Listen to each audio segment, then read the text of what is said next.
muy 10e siècle ñoom ñoo nekkoon foofu waaye terewul itam ci lu jege Bagdad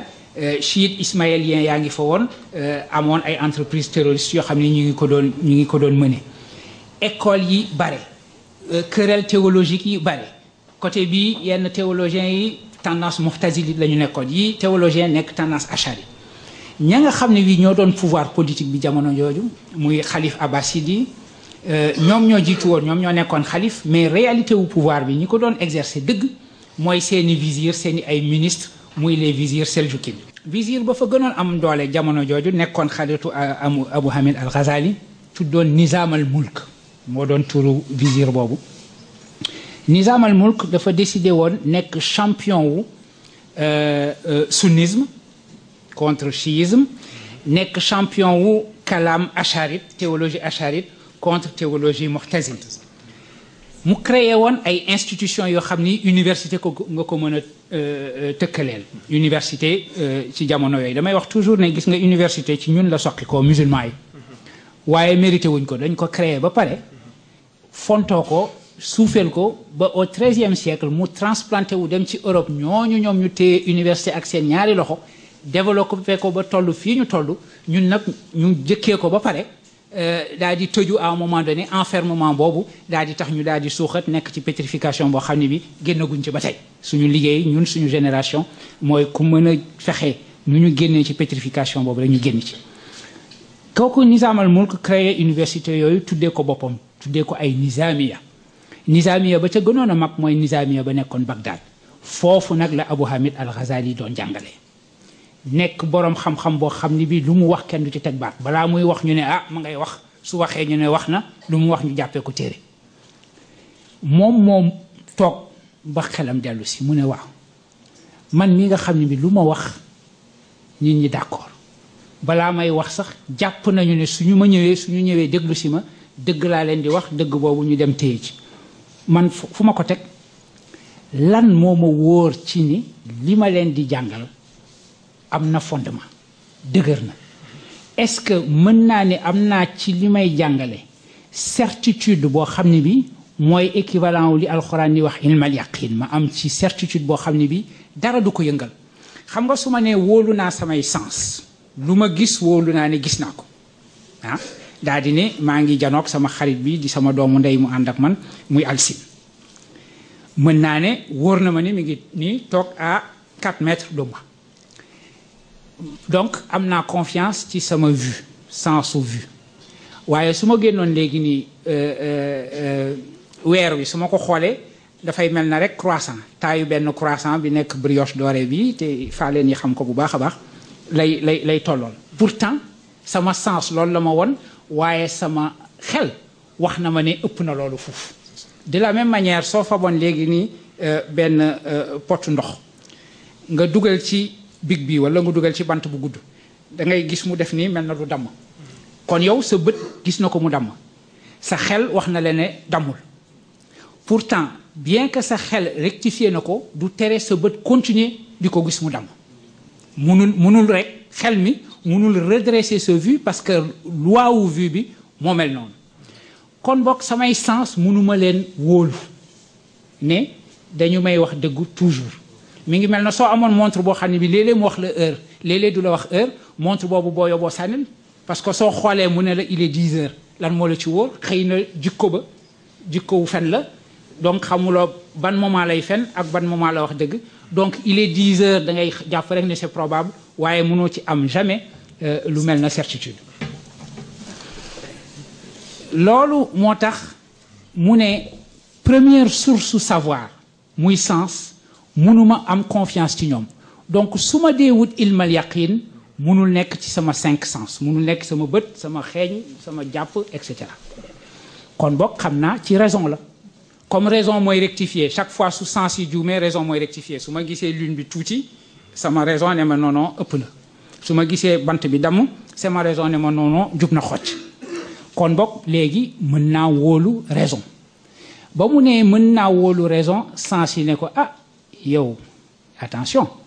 xam nga wóolu woon nga ñu mbas la nga xam ne mënatoo ñu wóolu léegi lan moo la jox certitude ci raison parce que bi nga tolloo ci étage u raison nga ñu xool ñun ñu nekk étage u sens nga xam ne ñun amuñu certitude léegi étage u raison lan moo la wax ne amul beneen étage bu ko sëpp boo xam ne bi su fekkoon ne mën nga yéeg ci étage boobu xool étage u raison di nga gis raison di juum nga xam ne waruloo ko wóolu lan moo la ci jox certitude mu gis ne loolu mënu ci am certitude na mu ko nettalee dafa ne bi ko xalaat yooyu dikkalee dafa mujj muuma mënatul wax dara xam nga certitude ko amatul assurance ne am nga ko dootoo sañ ñaan pour ñu toog loola fenn ñëpp naan la professeur jox la ñaari loxo nga defee ne am nga dëgg su fekkee ne scepticisme profond boobu ko dugg jamono boobu dugg na la dëggantaan suñ la taajee ne la professeur da ngay tiit ba doo mën a wax loolu dal ko mu ne kon boo demee ci kaw su ma jëlee étage u sens jël étage u raison boo demee am na benn étage ma tuddee ko x te xamaluma ko dara boo xam ne bi foofu nag la étage boobu foofu la ilmal yaqin nekk foofu rek laa mënee am connaissance boo xam ne bi su ma ko xasee ba am mënatuma am sikki sàkka ne am naa ko parce que mën nga xam dara ci sens sama sens ne ma il est 10h05 ma am sikki sàkka est-ce que montre bi tey wax na ma dëgg wala est-ce que jikkoo fen moo ko dugg foofu am nga sikki sàkk de la même manière raison mën na leen 2 plus 2 égale 4 nga ne waaw kooku kat c'est su ma compter en base décimale noonu la am na yeneen base yoo xam ne yi leneen lay am kon boog awma foofu certitude itam kon yow léegi yaa ngi wut certitude boo xam ni dafa mel na kaani xam nga faaleen bi su jiiroo ba laal kaani su sëggee dina xam ne lii lekk na kaani yow yaa ngi wut dëgg bu mel noonu dëgg boo xam ne bi soo ko mosoon di nga xam ne lii dëgg la au-delà de tout doute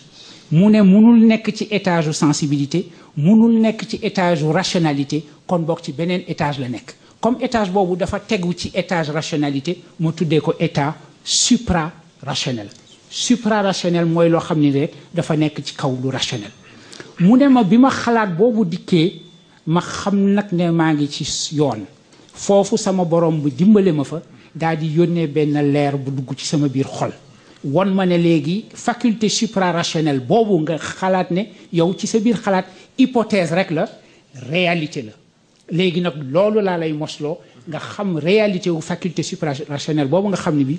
ëpp na sens ëpp na raison loolu mooy li mu tuddee une faculté sainte prophétique bu nekk ci doomu aadama boo xam ne bi définir na doomu aadama mu mel na dafa am ci doomu aadama gis-gis bu bees dama amoon benn gis-gis sensible loo xam ne mën naa ko percevoir ma am benn gis-gis rationnel loo xam ne li mën naa ko construire ak sama raison mu mel na léegi dama am gis-gis bu bees boo xam ne bi dafa sëpp sama raison nekk une troisième faculté voilà su ma jëlee image yi ma jël léegi beneen étage xam-xam boo xam ne bi weesu na les formes a priori de l'espace et du temps kon boog mu mel na faculté boobu mooy faculté bi nga xamee ni bi mën naa percevoir benn temps boo xam ne bi ce n'est plus le temps humain limité mais le temps divin illimité ñu ni soo tolloo nag ci faculté boobu xëy na ci ngay gën a mën am sensu temps boo xam ne bi du temps humain waaye temps divin la ak espace boo xam ne bi du espace humain waaye espace divin la faculté boobu mi ngi ci doomu aadama yépp parce que yàlla dafa sàkk doomu aadama yépp def leen ñu nekk les mêmes nature bi benn la ni mu ne dama sàkkee doomu aadama ak sama ñaari loxo ñépp a ci yam ñépp la sàkkee ak ñaari loxom yooyu bi mu ne après ma soufflé ci moom sama ruux ñépp a ci yam ruux boobu ci ñépp la ko soufflé léegi ñun faculté boobu dafa atrophié ci ñun loo xam ni la da nga koy roose mu màgg la li koy roose nag mooy expérience spirituelle mooy li nga xam ne ni voie bi nga xam ni mooy la voie soufie loolu moo koy mën a roose ba faculté boobu ubbeeku xam nga mysticisme religion yëpp dafa am foo xam ne fii dañu fa niroo foo xam ne fii dañu fa daje mystique asiatique yi nga xam ni dañuy wax waxu un troisième œil pour wane ne sa ñaari bët yi mooy bëtu sensibilité ak rationalité mu mel na léegi da nga am benn troisième œil bu correspondre rek faculté sainte prophétique boobu ñuy wax xam nga suñu waxee waxu troisième œil mi ngi mel na loolu suuf yi ñoom xal ba rek la ñuy wax xol ne xol moom mooy gis te gis-gisu xol moo gën a wóor gis-gisu bët waaw léegi mu mel na faculté boobu nga xam ne bi xalaatoon nañu ni moom moo war a mën a percevoir espace ak temps boobu kon boog jàngat nañu lan la doon ci Imam Ghazali ak lu tax mu nekk faculté supérieure soufi yi nga xam ne yi mën nañu nekk fii ci espace bi ñuy vivre te en même temps espace boobu duggalante na ak espace boo xam ne bi c'est l'espace divin ndax ñi ngi xool àdduna si ak seen ñaari bëtu sensibilité ak rationalité boolee ci di gis itam ak seen troisième œil boobu su ma jëlee boobu métaphore li ma wax ni indi ma ci benn quatrième et dernière partie wu li may wax nga xam ne question bi muy posé mooy question wu relation wu espace et temps divin boobu ak suñu espace et temps humain espace et temps humain boobu su fekkee ne yàlla may na la nga am ci accès nga xam ne boobu mooy espace ak temps boo xam ne bi moo correspondre ak sa faculté supérieure boobu nekk ci yow foofu du dafa lay gënal ndax doo dem ba xam ne bi da ngay xeeb espace et temps divin bi ñu nekkee décider rek ne yow foofu nga dëkk foofu nga bokk yaa ngi wird yaa ngi def say salaatu yaa ngi topp huwa di contempler espace boobu kon boog fii moom bokkatuloo ak moom dara am na benn cheikh soufi bu nekk fale ca côté wu Inde Abdul Quddus la tuddoon neewoon na man daal Muhammad bu arabi man jaaxal na ma yonent bi sallallahu alayhi wa sallam jaaxal na ma parce que mu def mirage dem ba sidratul muntaha gis li ko yàlla woon ba pare dem di dellu si fii ci suñu temps humain bi ak suñu espace humain bi naan yaa ngi lijjanti mbiru doomu aadama yi di leen tetteeg di leen yóbbu fileeg di encombré wu ci ñoom mu ne waat naa ci màggu yàlla ak barkewu kooku su ma demoon ba foofu fàtte leen ma jotee tumaak yéen dara waaw mu mel na léegi kon temps divin boobu ak espace divin boobu xëy na ku ci am accès le but de l'opération mooy nga nekk foofu di contempler la fa am daal di du mooyu suñu espace ak suñu temps bile am na ñu xalaatee noonu mooy léegi ñi ma waxtaanaloon ak yow te nga cité leen ku mel na di benn philosophe du soufi itam Mohammed Ibn Baja Abou Bakr Mohammed Ibn Baja boo xam ne bi vivroon na ci Andalousie au XIe siècle latin yi latinisé turam tuddee ko Avem Pace xam nga ñoom dañu daan fekk borom xam-xam philosophe musulman yi ñu fab seen tur changé ko latinisé ko ba mën ko gën a prononcer facilement noonu dañu fabee Ibn Sina tuddee ko Avicenne fab Averroès Ibn Rushd tuddee ko Averroès ak noonu Al-Farabi moom dañu changé woon jël prénom am di ko tuddee Abou Nasr Avem Pace boobu muy Mohammed Ibn Baja dafa bind benn livre bu am solo bu tudd Tadbirul Mutawahhid direction wu ku wéet ki ku solitaire ki règle ku solitaire ki muy wane ni livre bi su ma ko doon tënk d'ailleurs li ñu ci am barewul parce que essentiel lu livre bi réer nañu quelques chapitres rek la ñu retrouver dans l'histoire loolu ça arrive malheureusement ci livre boobu dafa ni soufi bi dina vivre dans la cité politique waaye nit ku wéet lay doon toujours su nekkee ci biir nit ñi itam dafay wéet parce que nit ñi dinañu doxal ay règles yi nekk ci société bi seen ay règles ñu respecté ko ñu bañ ko respecté muy règles yu jub ak règles yu jubul waaye soufi bi dafay nekk ci biir société bi mel na gan li mu ko comparé d'ailleurs noonu mu nekkee gan gharib daf ko comparé herbe bu baaxul nga ñëw ci tool herbe sauvage ba nga xam ne bi ku doon defar sa tool da nga koy buddi sànni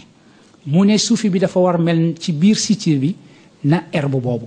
ndax dafa war xam ne espace et temps boobu mu nekk mu bokk ak nit ñi moom bokkul foofu espace et temps divin bale foofu la bokk donte dafa vivre ak nit ñi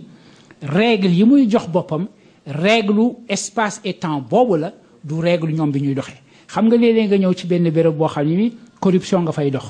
par exemple que nekk policier nekk ci benn brigade boo xam ne bi dañuy taxaw ci bopp koñ bi fii di jël xaalisu nit ñi yow soo ñëwee ne man du ma def noonu da nga leen di xatal